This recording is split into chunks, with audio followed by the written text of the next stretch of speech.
à l'hôtel Montfort de Nicolet qu'avait lieu la première édition du Dîner de la mairesse organisé par la Chambre de commerce et d'industrie du Cœur du Québec. On en parle tout d'abord avec Geneviève Dubois. Quels sont les grands axes de la discussion d'aujourd'hui au Dîner de la mairesse? En fait, aujourd'hui, on met en lumière le bilan de ce qu'on a fait dans les dernières années, puis on utilise notre planification stratégique aussi pour présenter vers où on s'en va, quels projets vont être mis de l'avant, comment on va les travailler. Donc, c'était ça l'essence du dîner de ce midi. Qui on attendait aujourd'hui et en quoi c'est important ce réseautage-là? Bien, on attendait des gens d'affaires, on attendait aussi des gens du milieu communautaire, on a des élus, des collègues maires, mairesses, on a des gens du CIUS, du centre de services, des écoles. Donc, c'est très, très varié comme composition. Puis, des gens d'ici, des gens d'ailleurs aussi.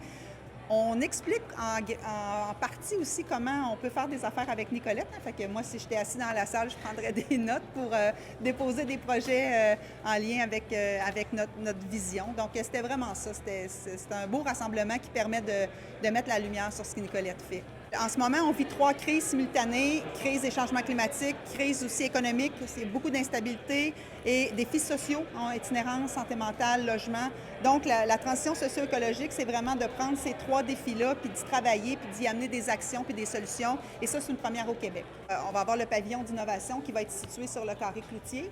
Donc, c'est ce qu'on souhaite faire. Il y a un 16 logements qui est en train de se construire. Donc, la partie devant l'Hôtel de Ville, on souhaite que ça soit un lieu d'innovation dédié à l'agriculture, qui respecte l'ADN de Nicolette, d'être dans l'agriculture et le savoir.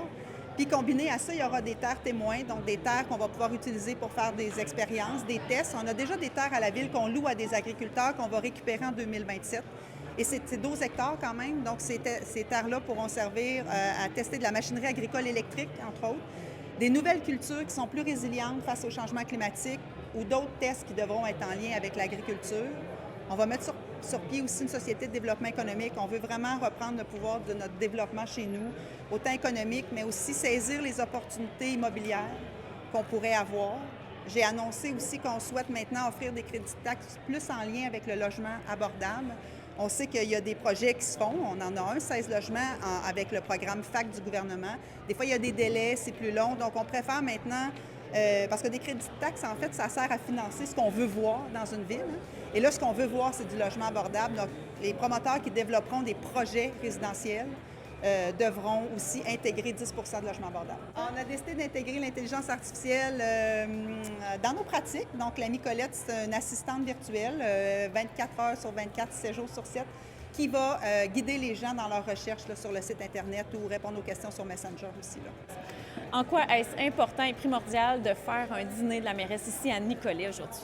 Je pense que ça donne une vitrine exceptionnelle à nos élus, donc au monde municipal, pour être capable de discuter avec les gens d'affaires, de discuter avec les partenaires du territoire, donc de voir d'où on arrive, mais vers où on s'en va aussi.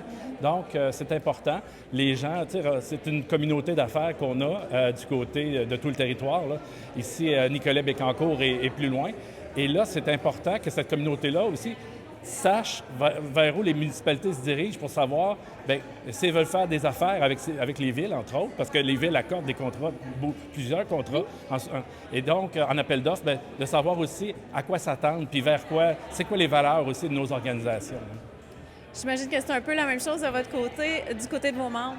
Bien, absolument. En fait, c'est ça l'objectif premier, finalement, c'est de créer un pont de communication entre nos entreprises et la ville pour être capable de bien travailler tout le monde ensemble, finalement.